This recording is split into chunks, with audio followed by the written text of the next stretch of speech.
Okay, so to round out the episode this week, I have a reading series for you guys that is it's contemporary, it's fresh, it's new. It's Peggy Noonan, everybody. Her first appearance on the show. Yeah, I can't believe it. This is the first time we've ever done Peggy Noonan. And can we, God, I wish we could still do music drops, but like the Peggy Noonan theme song is. What is it? I hate being sober. I'm the smoker. I hate being sober. Or also, Chief Keef, fuck rehab. Fuck rehab. Fuck rehab, and I hate being sober. Or Lil White. Oxycontin, Xanax bars. Percocet, Loratab. Play drinking makers. Marca. Cranberry vodka. Peggy Noonan stays fucked up.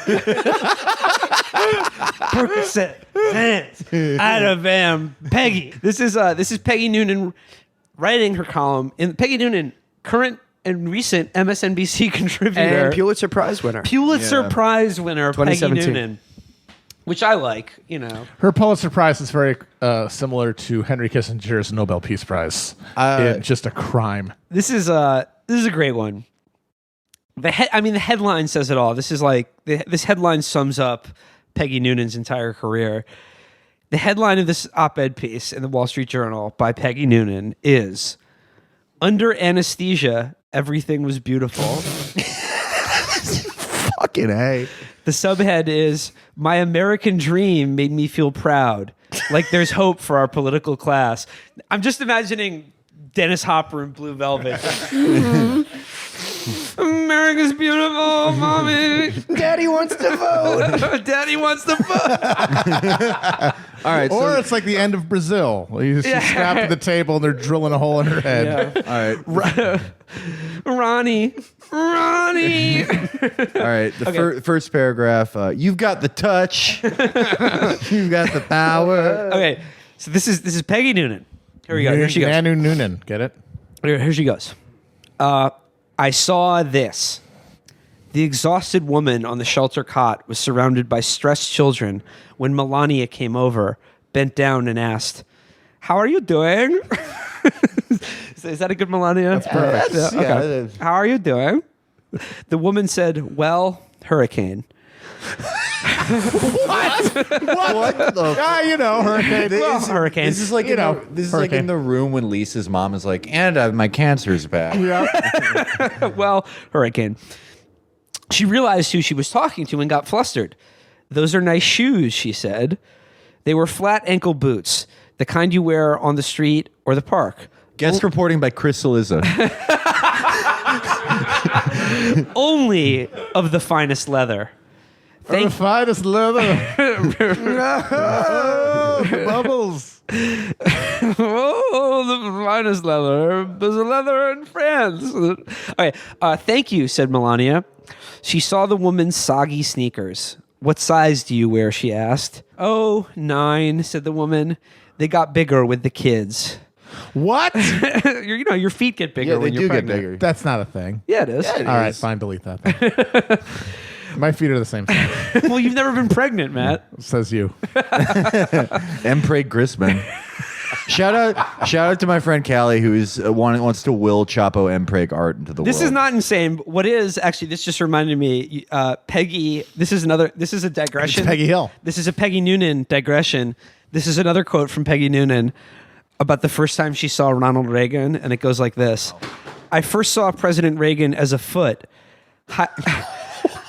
Highly polished brown cordovan wagging merrily on a hassock. I spied it through the door. It was a beautiful foot, sleek, What? such casual elegance What? and clean lines, but not a big foot, not formidable, What? maybe a little frail. I imagined cradling it in my arms, What? protecting it from unsmooth roads." What? This is a real quote from Peggy Noonan. What the?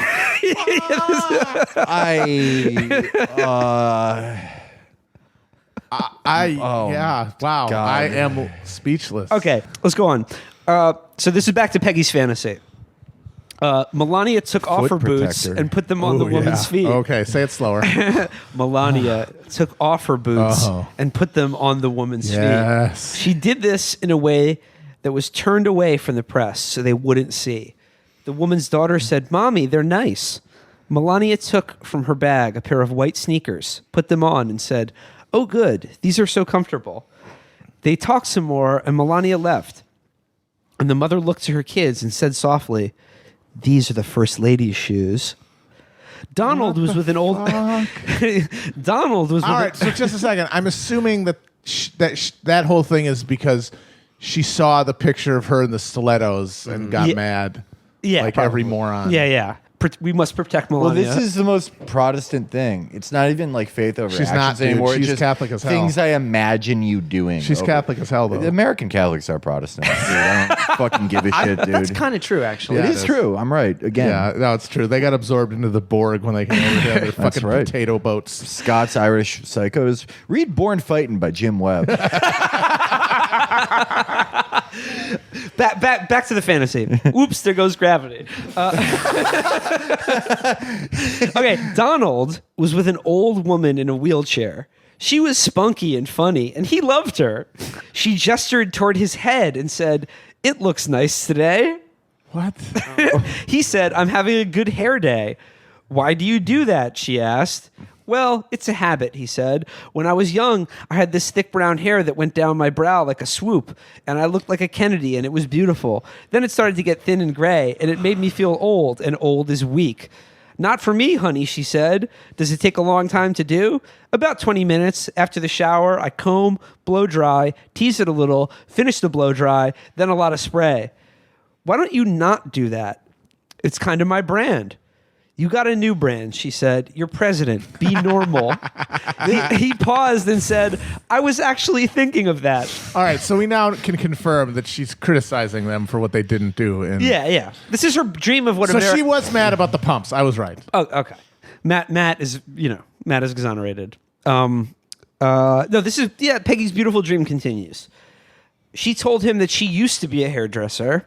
She said she'll come to the White House and cut his hair. He turned, gestured, and an aide ran over. "My beautiful friend here is coming to see me next week with scissors." Eliminate her immediately. Arrange it. Headshot. Headshot. Keith Schiller pulled out his Ruger MK2. No, the aide then took out the one of the several hypodermics of Thorazine that he keeps with him at all times. This woman is threatening my life. She wants to cut Baron's hair too. He kissed the old woman on the forehead. She gave a wave. "Goodbye, big boy." He does look like a big boy statue. that's true. The press was surrounding the FEMA guy and the update. Wait, the press was surrounding the FEMA guy with the update and missed it. So like Peggy is also criticizing the press for not being concerned with these beautiful human moments that are happening in her In her fantasy. mind. Yeah. By the way, if Trump did let some old lady cut his hair, he would be impeached the next day. If he showed up in public with whatever disgusting tendrils are actually underneath that fucking sherbert monstrosity. Is bald. Well, yeah, but there's also like strands and little like turt pube things hanging that he clutches the hair extensions to. If he came in, it's like if he didn't wear the orange makeup. If he came out with that pallid, gross, 5-week-old meat face with this tendril pubes hanging off of his bald chrome dome, he would be instantly impeached by unanimous vote in both houses. But what if he got cornrows and got impeached for appropriation? What if he got dreadlock? What if him, Baron, Melania? Peggy's dream continues. This happened just before the Mnuchin story got cleared up. The Treasury Secretary had not asked for a government plane to take him on his honeymoon. His request got all bollocksed up in transmission, but there was a paper trail. It turned out he was waiting at the airport with his new wife when he saw a guy in army fatigues comforting a young woman in a white and yellow dress. She was crying. Mr. Mnuchin sent over an aide to find out what was wrong. He didn't have a DVD copy of Suicide Squad yet. Steve Mnuchin said, "I always keep 10 of them on me at all times. My wife is going to yell at you now." The guy in fatigues had literally just flown in from Kabul. He and the woman... Fuck off! Fuck you! He and the woman had just married in a chapel down the street. They'd been bumped from their honeymoon flight to Bermuda. Mr. Mnuchin said, Give them my plane. Louise, we're flying commercial. They booked seats on the next flight to France and went to duty free where they bought the best champagne and placed it in her Hermes bag. They wrote a note.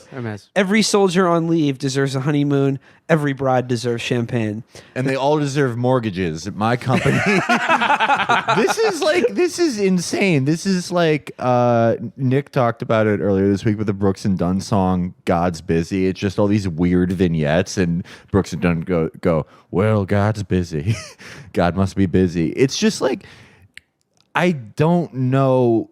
Does she just have like an anesthesia drip now? No. I think Matt is right. I think she is being critical of the Trump administration. But she's here. being critical in exactly the stupidest way. I know. The most surface level things about affect and polish and style. Optics.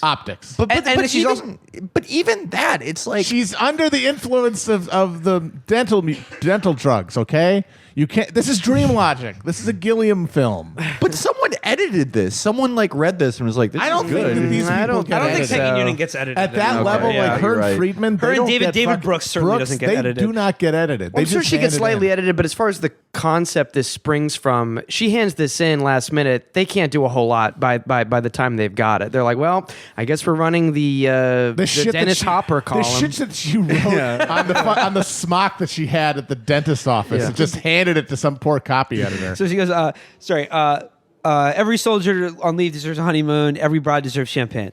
The couple discovered the bag on the plush leather seat just as the pilot was saying, "Please be seated and buckle up. We've got special clearance."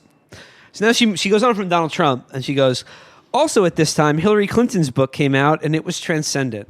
A book of historical heft, of depth. She was modest, no humble, and she loves America like you wouldn't believe. I know what you expect, a blame-shifting revenge fest, she wrote. But that would be a book of what I've come to see as political littleism. A book that reduces everything to personalities and polls, operatives and excuses. Smallness is killing us. I have been a major political figure in the late 20th and early 21st century in America. My elective career is over. Here, I tell you what I know about the age we're in, its most crucial challenges, what gets in the way of our meeting them, and how we can get around what gets in the way. She was unsparing. She said that after 30 years at the top of American life, she knew the biggest, most dangerous shift in our political chorality came when the American people began to detach from those at the top, from the simple reason they'd come to understand the top had detached from them. She covered the landscape: wars, political money grubbing, bad faith, immigration, globalism.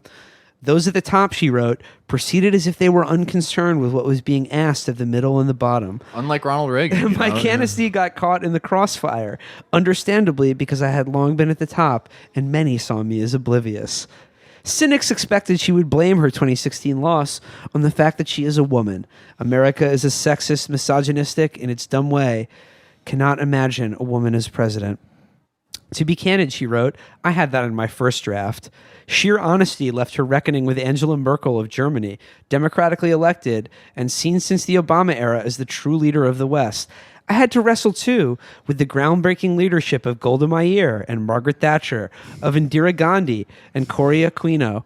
America is not more backward than their nations. The engine of its heart is not driven by ugly isms. This is actually worse. I never thought I'd say this, but this is worse than what Hillary did write. It's garbage. Yes. And of course, it's weird how people feel like the people at the top have disconnected from the people at the bottom. And of course, it's some bullshit like, well, they're too busy drinking lattes and having exotic beers, as opposed to the fact that the average CEO makes something like 500 times what he did 30 years ago. What actually happened was the actual policies of the Ronald Reagan administration, which completely detached the rich people, or Margaret Thatcher, they just created this insane cut-off bubble of ultra wealth. But the thing that makes it happen is not some cultural bullshit. It's the fact that they have all the money. And I love the juxtaposition. You know, elites, we got to reconnect with people. Hold on, I need to drink 3 jugs of Thorazine and talk about if Melania did some weird shoe play with some fucking lady. Yeah, no, Steve Mnuchin, the fucking foreclosure king, one of the most grotesque predatory assholes in existence. Cattle gun immediately. Is gonna reconnect with the struggling middle class by giving 2 people a ride on his personal fucking jet. How about all the people he fucking evicted? What do they get? Okay, so Peggy continues. Yes, she noted, women in national life, especially in this technologically and culturally brutalist age, have it harder. What is that phrase even? That's technologically and culturally brutalist? Brutalist has a meaning. It's gibberish. Okay. It just sounds bad. This is like when AJ read philosophy. Yes, it's exactly like that. Only a fool would say otherwise.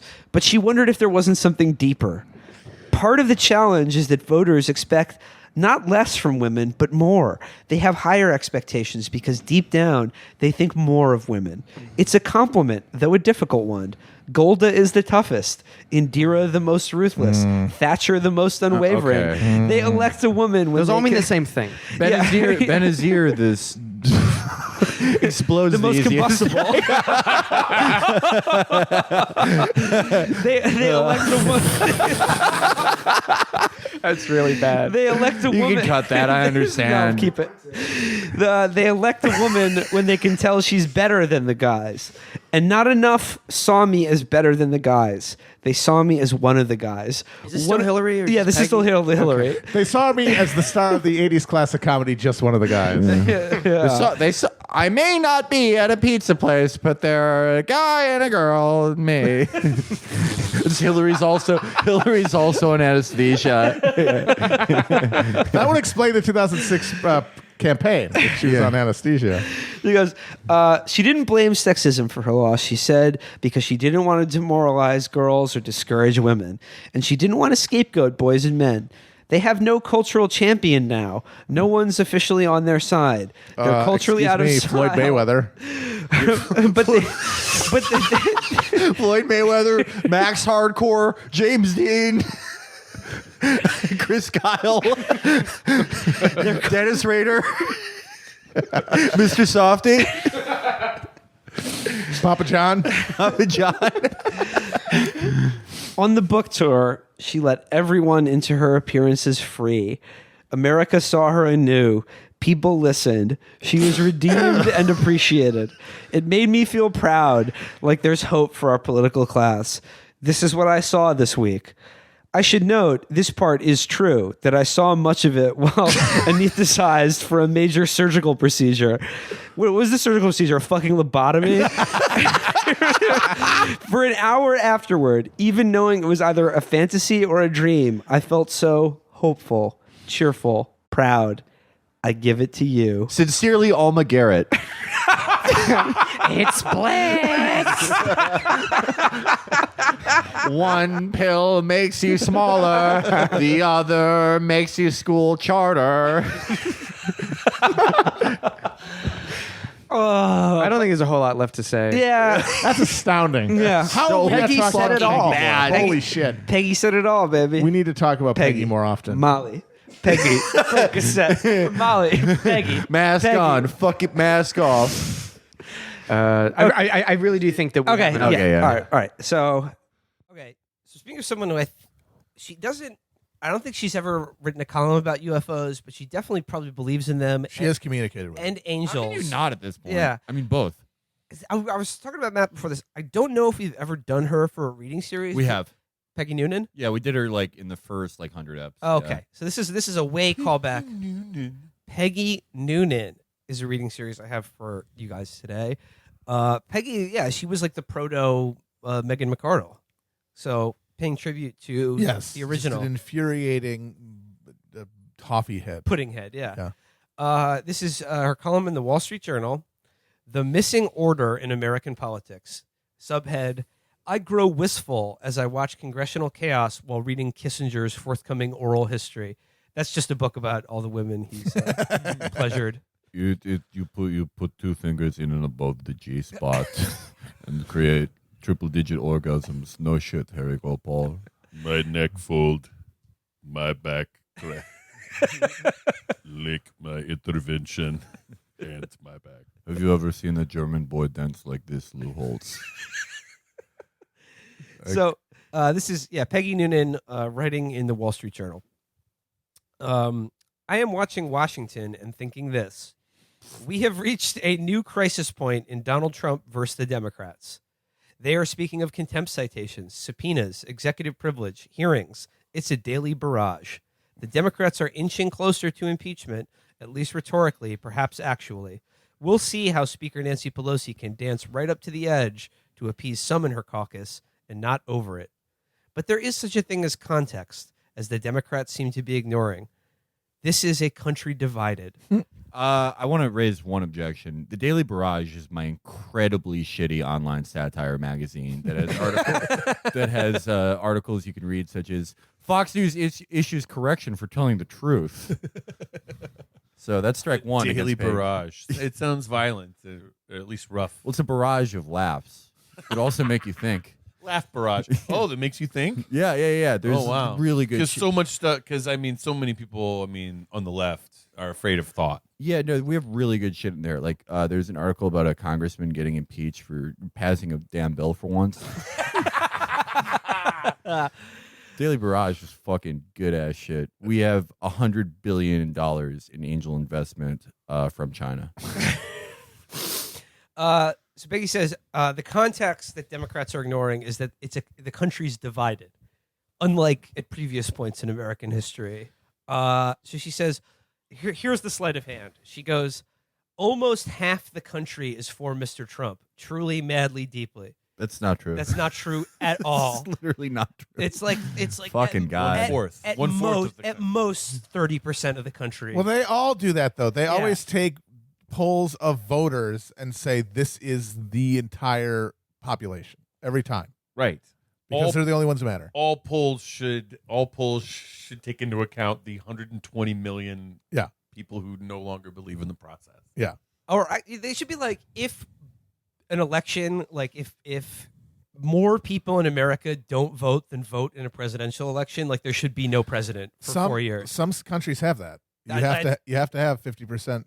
You have to have some minimum quorum of participation in order for the results to count. That would be actually useful if there was just 4 years. If there was some sort of incentive with no to actually executive have a vote, branch, exactly, and then as opposed to now where there's nothing but disincentives on purpose, so that they could keep just on autopilot with this tiny, hyper partisan group of angry middle class old people. So like it is a absolute rump minority of this country that is, in Peggy Noonan's words, truly madly deeply in love with Donald Trump.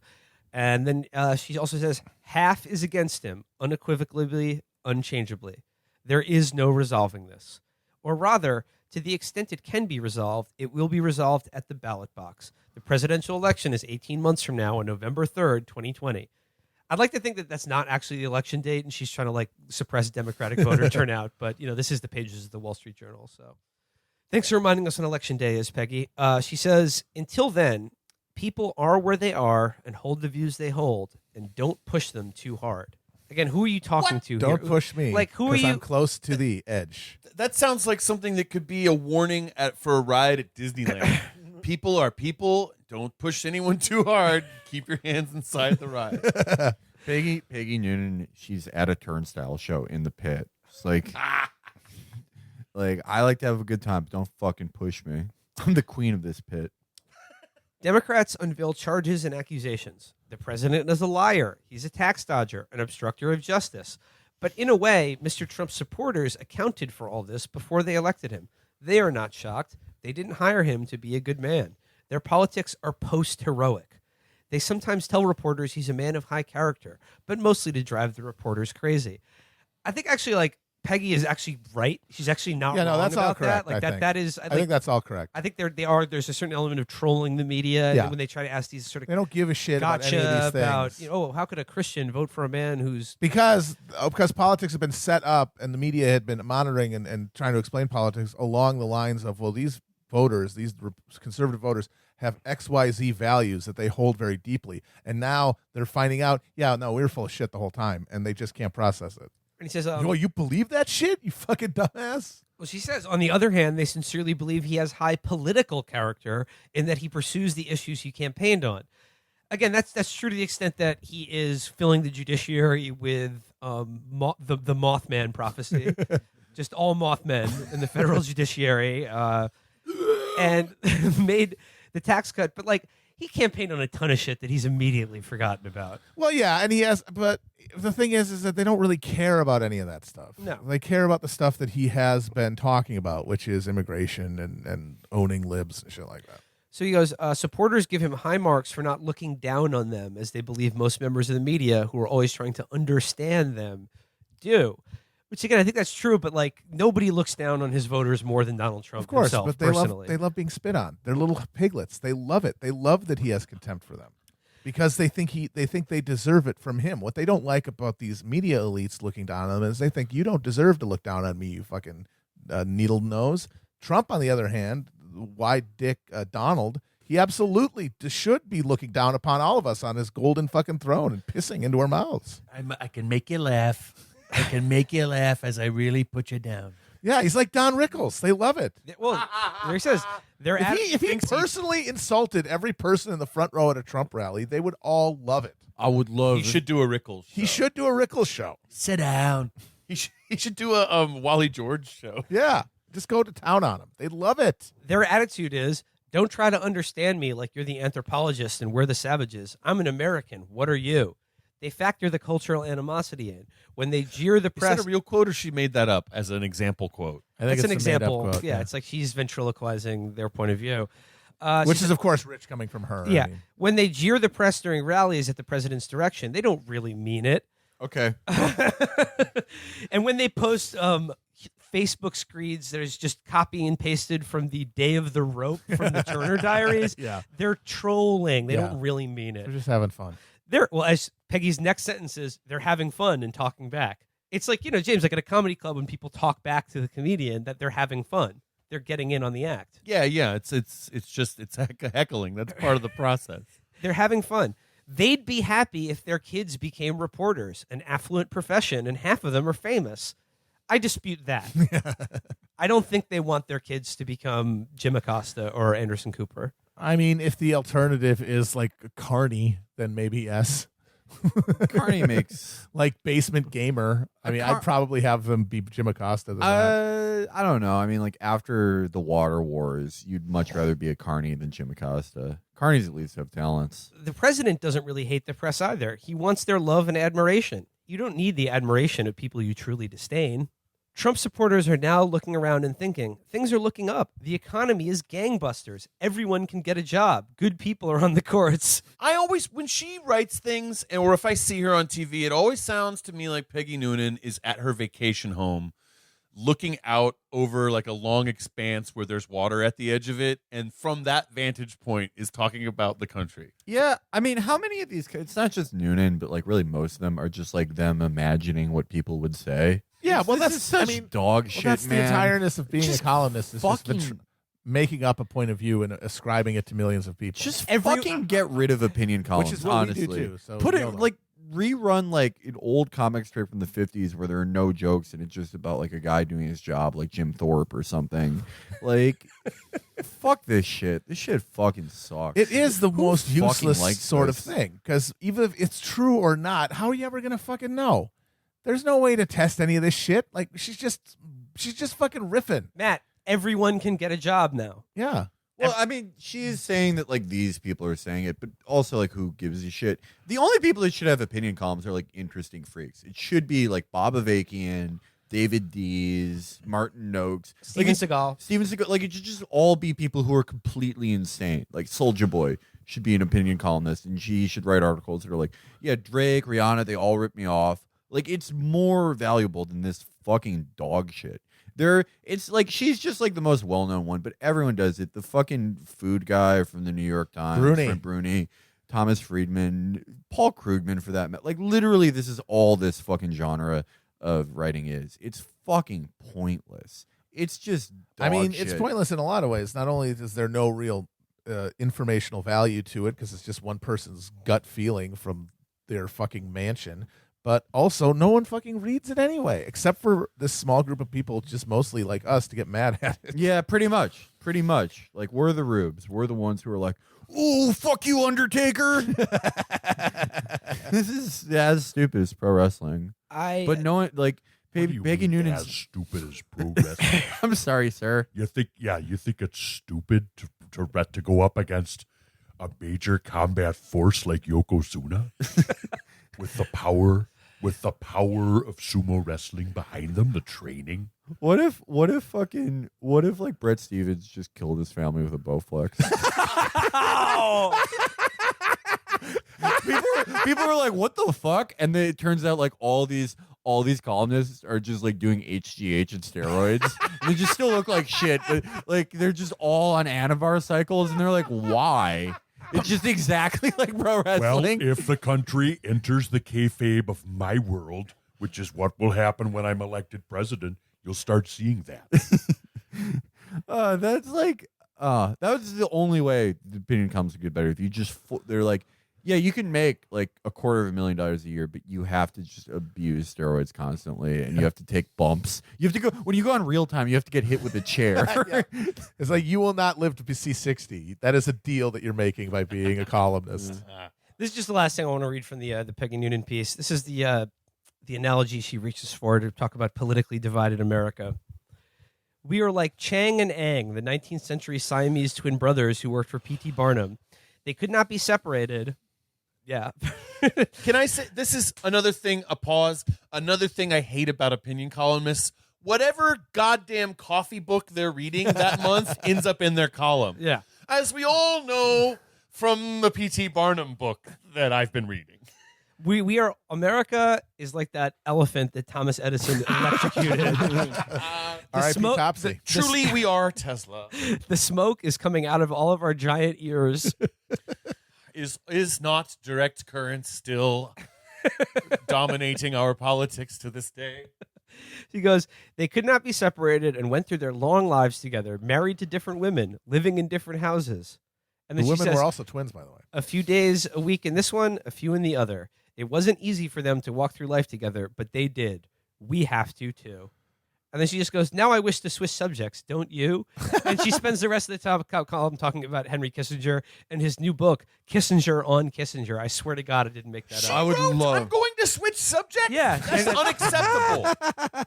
It's like, what, 500 words? Yeah. You should be able to have one subject. I think she should have carried out the circus freak analogy a little longer. Yeah. Kissinger on sucked his own dick.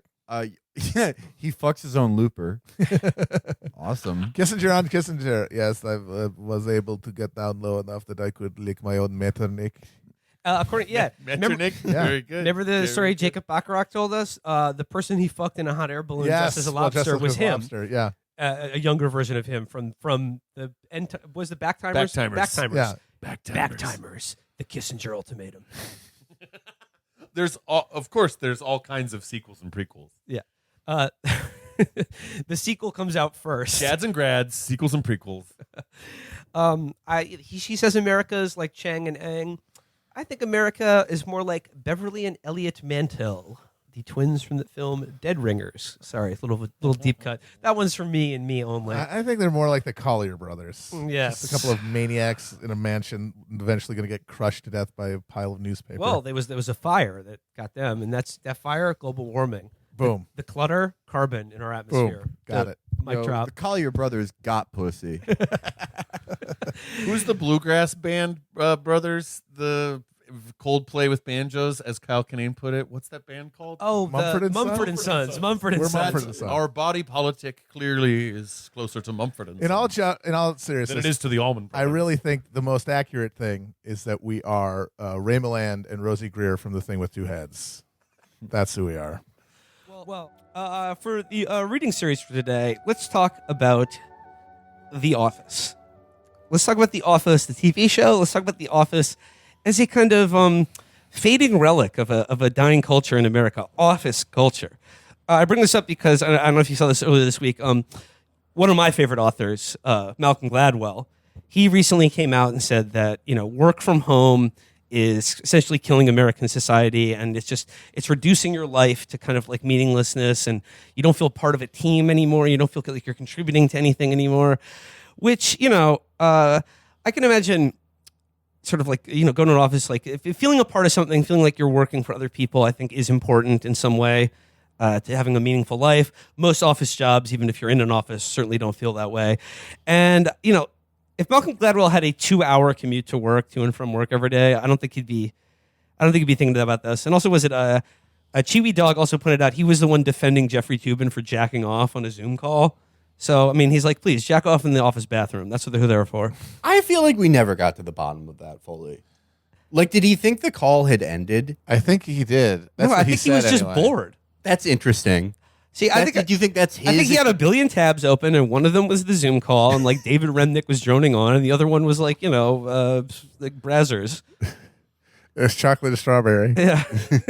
Or no, Angela and strawberry. God damn it. I'm forgetting my references. No, Jeffrey Toobin's Angela and Strawberry was the most softcore. Yeah, of all maybe that's time. what he likes. Maybe that's what they all like. Maybe all the media guys love softcore. They like Yeah. girl on girl. Yeah.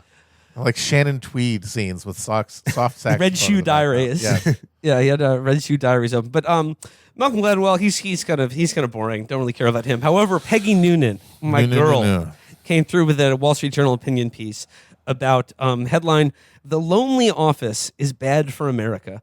Employees may like remote work, but it tends to break down both organizational and national culture." So. I did a joke in Portland about how like they need to start shanghaiing and gang pressing people into barista and bartender service. But with this work from home stuff, eventually they're going to have to start strapping on the bayonets and just poking people back into the office. Because, as Peggy said, employees like it, but it's breaking down organizational and national culture.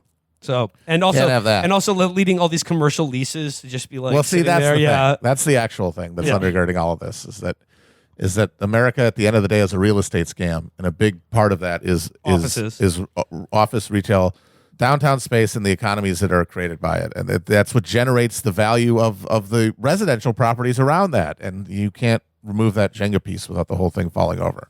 So all this is all backfilled from there, and trying to so that's why you get these hilarious attempts to just free associate any defense of the office to justify that. Well- What about Jim and Pam? You like that, right? Well, you want to talk about free association? The gal Peggy Noonan is a god of free association. She is pure vibes. And I used to hate Peggy Noonan, but now I kind of like her because she's just she's barred up. She's out vibing there. out. She's spitting. She's just spitting. She's just sort of jazz. She's just freeforming, bebopping, and scatting.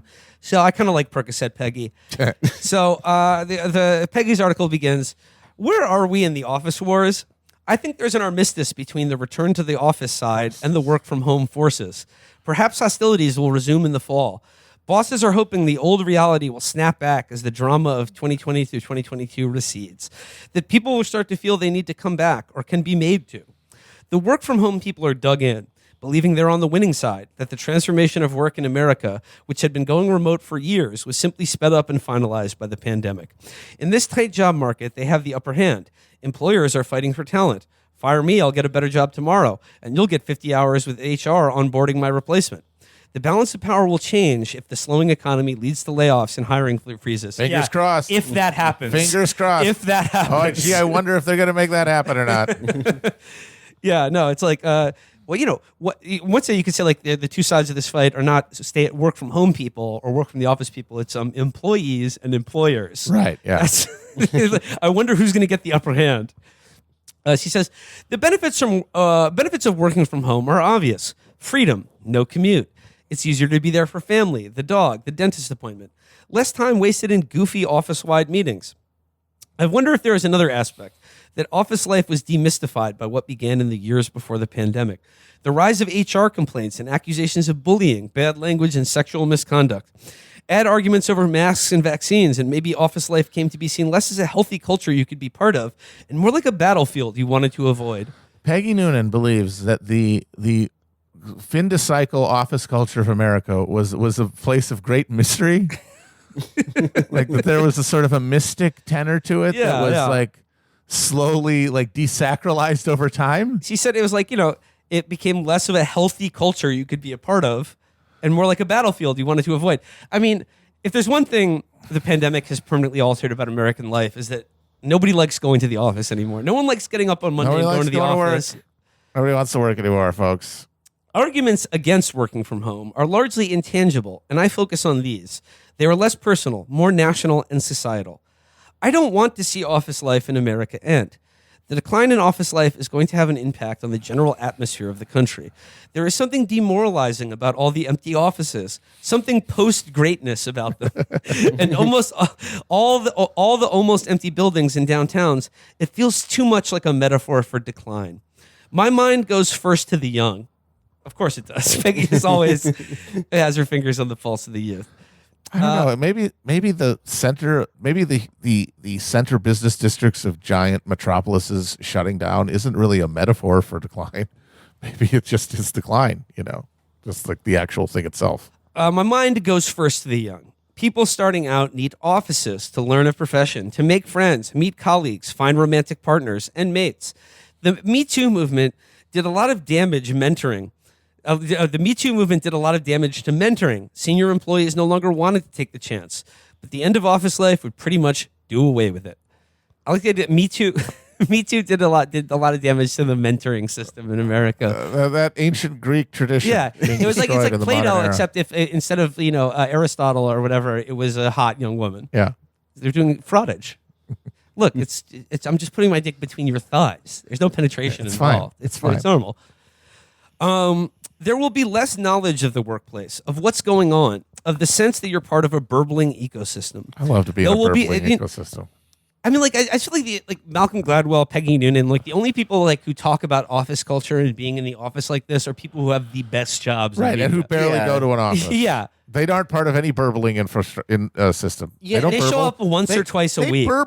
They burble at a maximum 4 to 5 times a month. They burble weekly at the most. And the last time they went to an office with the expectation of going there 5 or 6 times a week and being someone's employee, having a boss they answer to, was literally 47 years ago at this point. Yeah.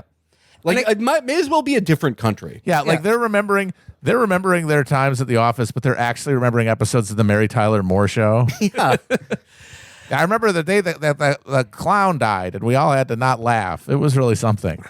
And I guess we're talking here, if people with email jobs, Yes. people anyone who has an email job, your job doesn't need to have an office, really. Mm-hmm.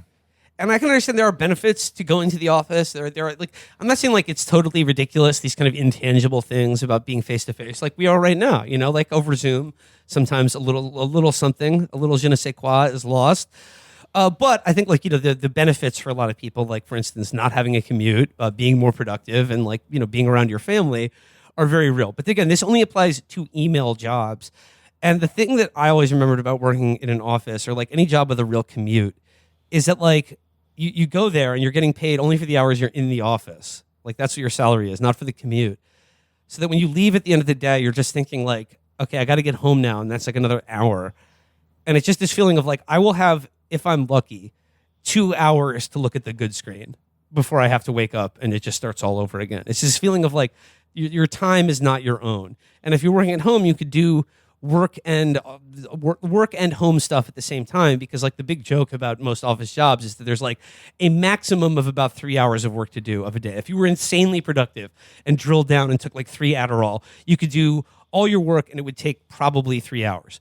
To fill an 8-hour workday, most of the time it's just people pretending to look busy. But I mean, there is an insidiousness though to the work from home thing, which is very true. It makes your home your fucking office.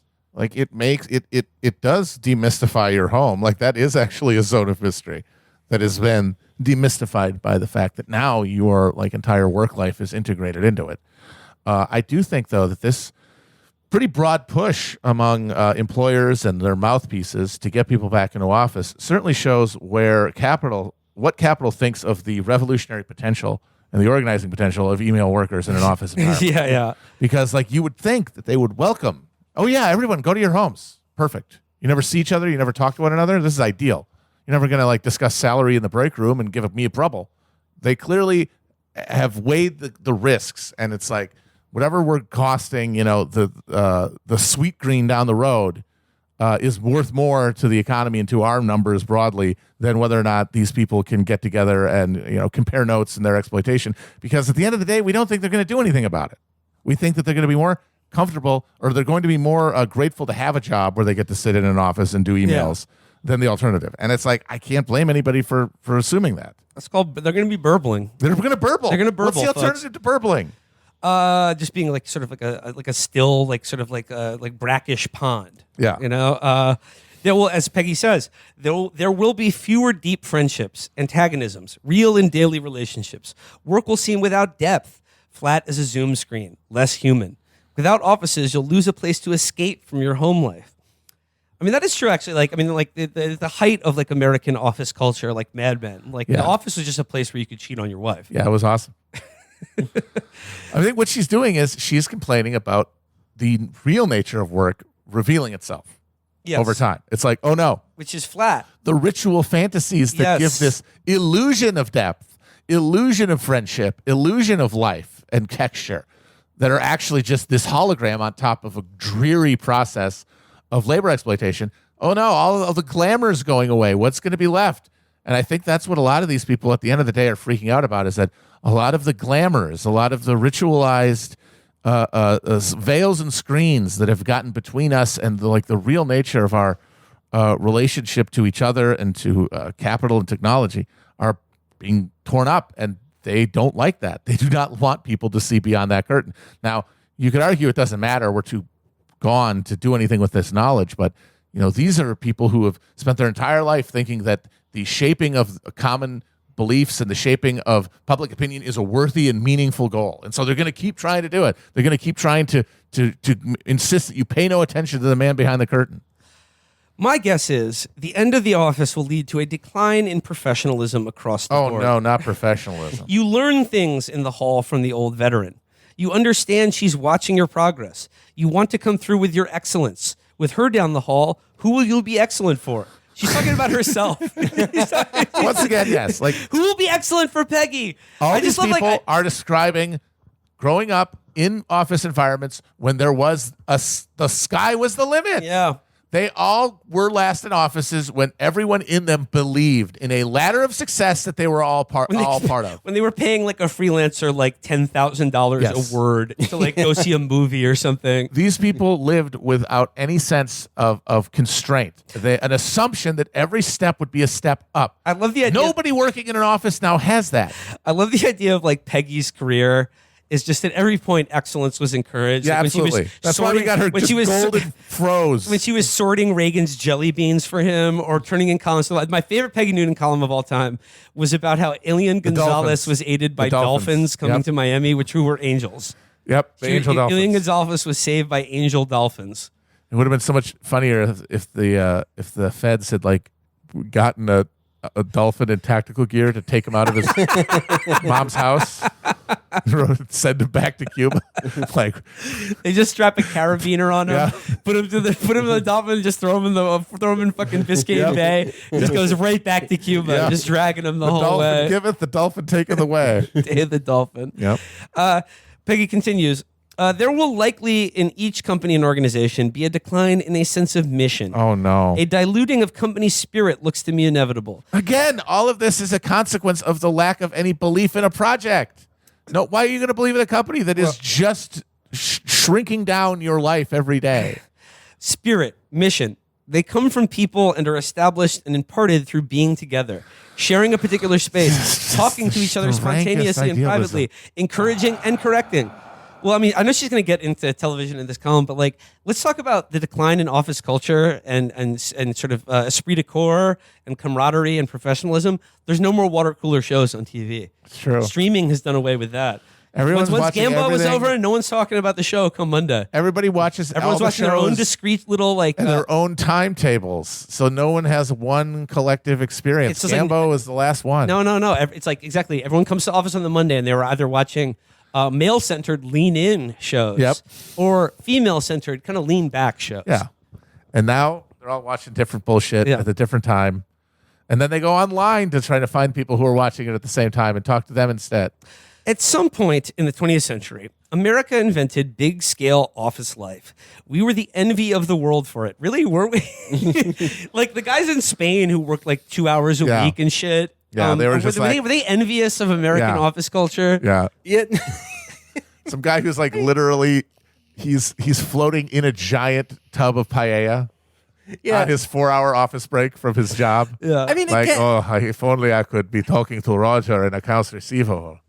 I mean, again, this like only makes sense if you were last in an office 45 years ago Yep. and your memories are mixed with TV. Yep. Like what office in America is like the envy of anyone anyone in a developed country? Yep. Like But like, right, it's like, but you can't address the decline since then. It's just we lost faith in the office. That's it. yeah. It was nothing else happened. Nothing happened to general American life or work in an office or anything else.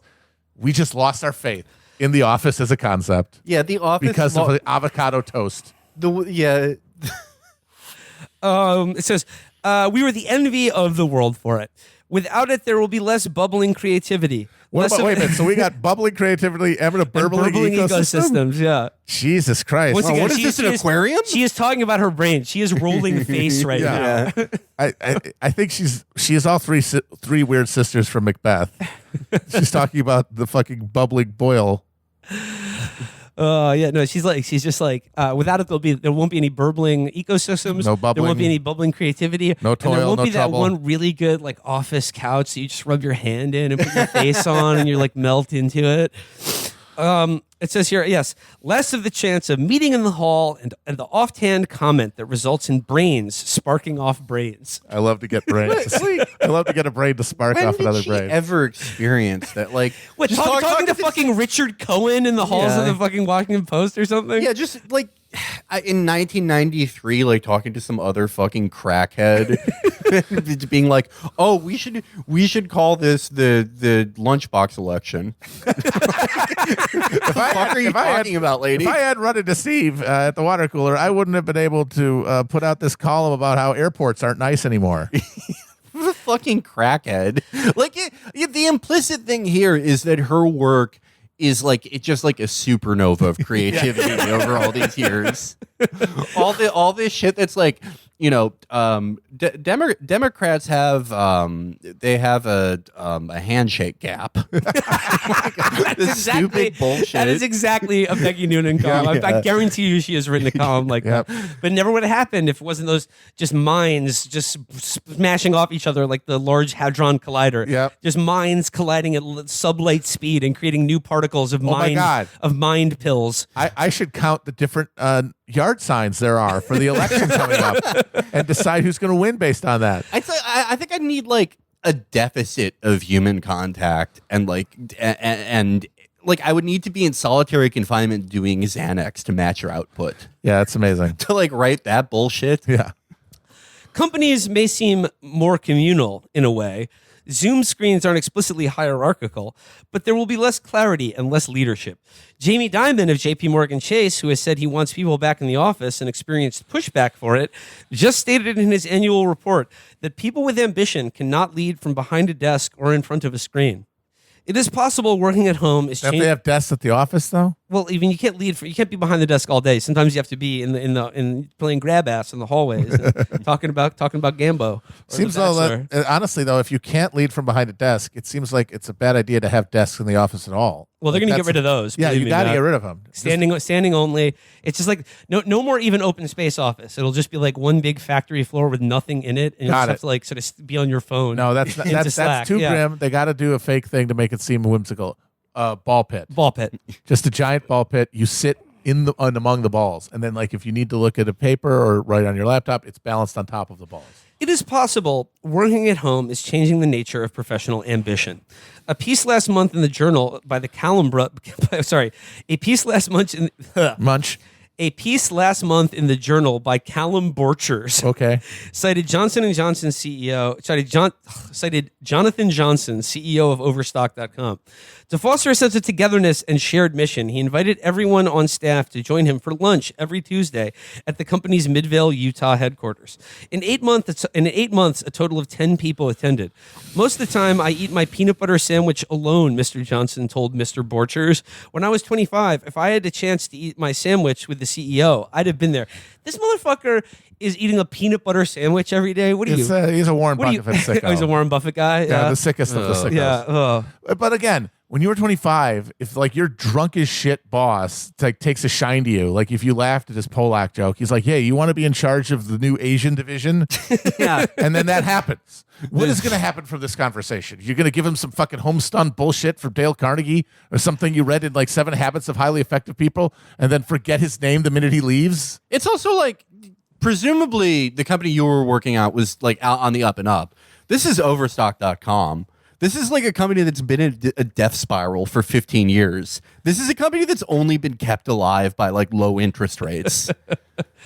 During the Trump years, that actually would have been a smart financial position to just short any company where any high-level official or any high-level executive had a personal relationship with Donald Trump. Ooh. Like anybody who was in the inner circle, it's like that is an absolute.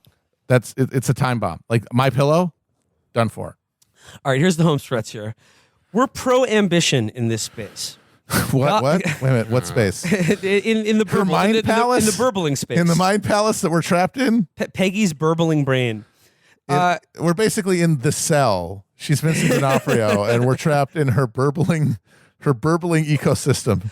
We're pro-ambition in this space. God gave you gifts. Bring them fruitfully into the world. Rise and make things better. Then again, maybe this age is making people ambitious for different things. Here are my 2 greatest concerns. The first is that in my lifetime, The Office is where America happened each day.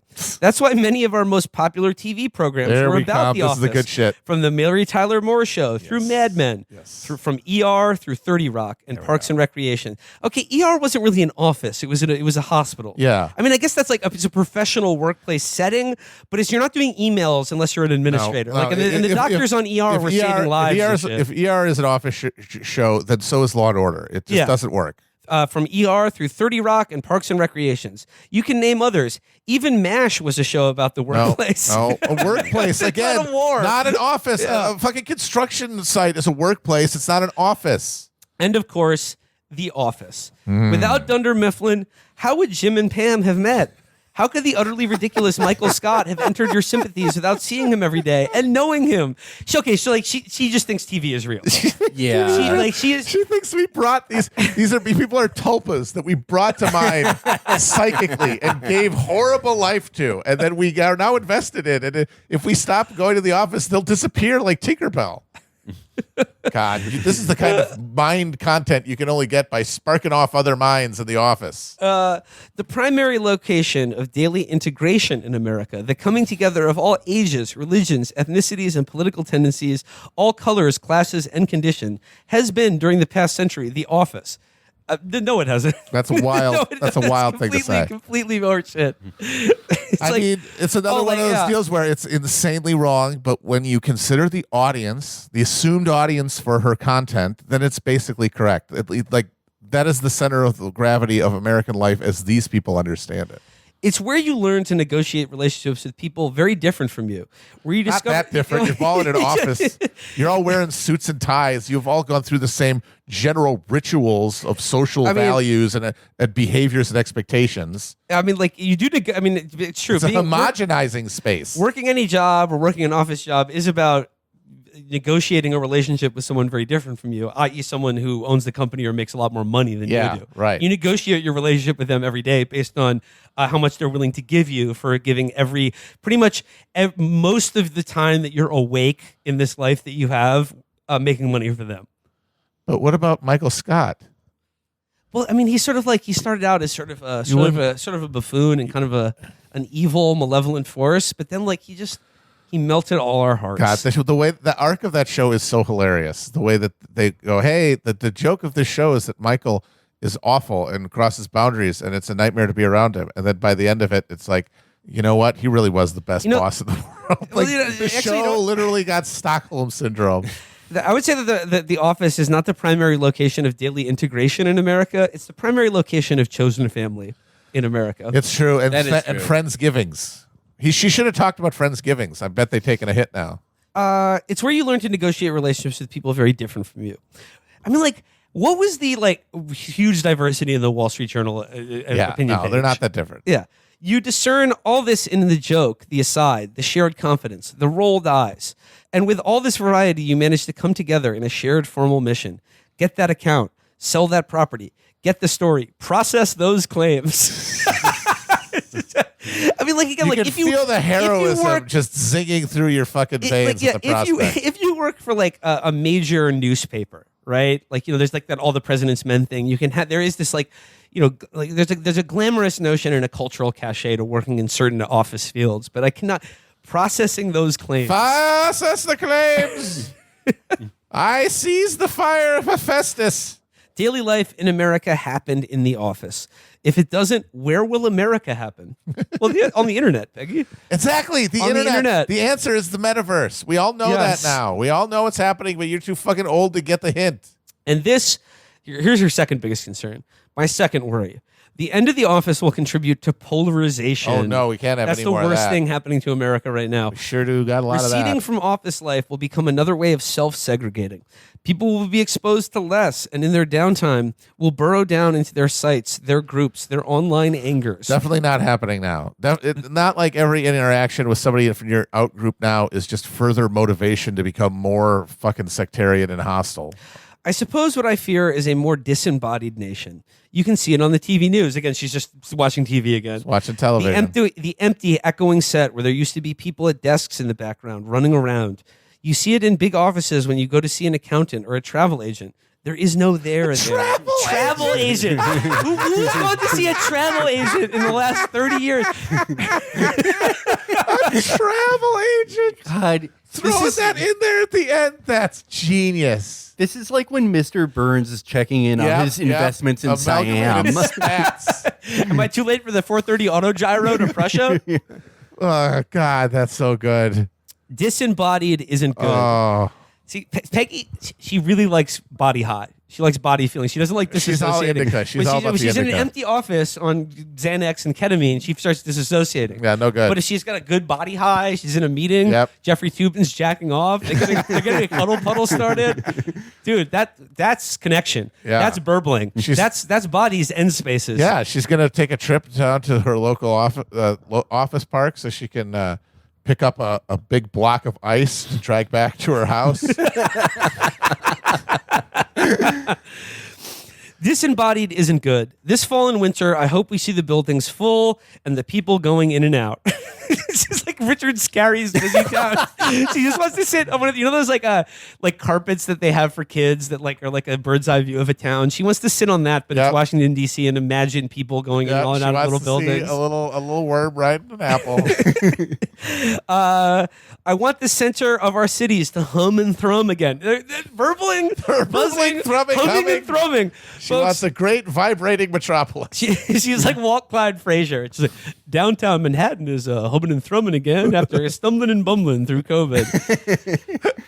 I don't want America to look like an Edward Hopper painting. Wait, who wouldn't want to be in an Edward Hopper painting? Yeah, It's it's the cool. Gothic sort of You quality got of a it. nice They say, hat yeah. on. You got a dignified stare. People wonder what's in your head. It's just I don't. She wants to look like a Salvador Dali painting. The clocks are melting again in Percocet Peggy's brain. He was the great artist of American loneliness. Wait a minute. He made those paintings at the height of American office culture. It's true. So why would he be expressing loneliness at a time when offices were bringing us all together, Peggy? He was the great artist of American loneliness. Empty streets, tables for one, everyone at the bar drinking alone. We weren't meant to be a Hopper painting. We were meant to be and work together. We were doing that when he made those paintings. That means people were still lonely because we live isolated and alienated lives under capitalism, Peggy. There's no coat of paint you can put on it to fix it. It's a soul deep sickness. Oh, Peggy, take another bar. You're fine. Yeah. So, yeah. I got to give her credit, though, for not trying to wedge in some bullshit action item or policy agenda. She just said something like, shush. I sure hope they show up again. I sure hope I could be in my car, my Uber, and I could go buy a fucking Hale and Hearty soup and see people out front waiting in line. I slightly disagree, Matt. I think the policy prescription was in there at the very beginning where she was like, I sure hope there isn't another recession. Oh, right, yeah. That's what's going to be like. She's just crossing her fingers. Sure hope they don't raise those interest rates, and you motherfuckers got to come back here and lose your jobs. Well, there we go. I hope everyone listening to this is Burbling? Is burbling. I hope they're humming and thrumming in your office or home is have you boys been following the latest in the Theo Baker saga? But yeah. What did you call him? Will, you called him bitch made? Is what you said? I replied to his father Peter, who was lamenting about the fact that no Columbia protesters wanted to talk to fucking Peggy Noonan, Peggy drunk by Noonan, glug glug glug. And I suggested to Peter that the protesters would do better to talk to his bitch made son. Now, this is Peter Baker was quoted, like was screenshotted Peggy Noonan writing in the Wall Street Journal, and she said, and he wrote, when protests are not actually about explaining your cause or trying to engage journalists who are there to listen. Peggy Noonan describes her visit to Columbia before the raid, and what Peggy did is that like, you know, she tries her best to make it sound like there's something sinister going on, where she's just like, she's sitting on a bench and she tries to get these two students to like engage her. And they just say like, oh, like, I'm sorry, I'm not media trained. And then she says to them, oh, don't worry, I'm barely trained myself. And then they were like, sorry, walk on. They were like, then she says they conformed. But like, she's admitting to lying to them. She's admitting she has been an op-ed columnist for the last 40 fucking years. So for her to tell these students like, oh, I'm not really in the media. Like, I'm just here. I'm just talking to you. But this idea that like it's the journalist's job to get sources to talk to you. Yeah. Right. And if they're blackballing you, then like that's your job to get around that or like establish a trust so that they will talk to you. But they're just getting mad. They're saying like this is totalitarian or conformist or whatever, and that they're just not, these protesters are not doing their job for them. Bro, well, you know what they're about to start doing, son? They're about to start being saboteurs. You know what I'm saying? They're going to start coming there, you know what I mean, with with the kefias and shit like that, you know what I mean? Yeah. To try to be like, no, I'm one of you. How do you do, fellow freedom activists? How do you do, fellow genocide denier? Yeah, exactly. It's if you're so repellent and non-charming that you can't get a fucking like 20-year-old to just open up to you about their thoughts and feelings, like maybe try a different profession. Like it might. Peggy Noonan sitting on a park bench smelling like gin. Just like, I'm good. Peggy Noonan approached them in a way where it's like anyone with stranger danger training would be like, get away from me. This weird woman is trying to buy me. Bro, this is the shit that you grew up with your whole life. Don't talk to strangers. Don't talk to the weird lady. You know what I'm saying? I would have how was that supposed to go? Wait, like a fucking 19-year-old walks by the bench and it's like, Peggy Noonan, the Reagan speechwriter? Yes, I have time for you. So Peter Baker, Theo's father, New York Times journalist, and like the funniest thing about Peter Baker is like one of his most famous famous things that like people know about him is like he was a scab during the New York Times, like the Times writers union drive. He was opposed to that, but also Peter Baker famously advertises the fact that he does not vote in elections because he feels it would tar his professional life as an objective journalist. Pristine mind. So hold up. That's okay for him. But when I say I'm not voting for this guy. Fuck out of here, dog. I need to write for the New York Times then, man. Yeah. No, I'm just remaining objective in this election. Yeah. I'm remaining objective in that I don't care who wins it. That's I'm just doing what Peter Baker does.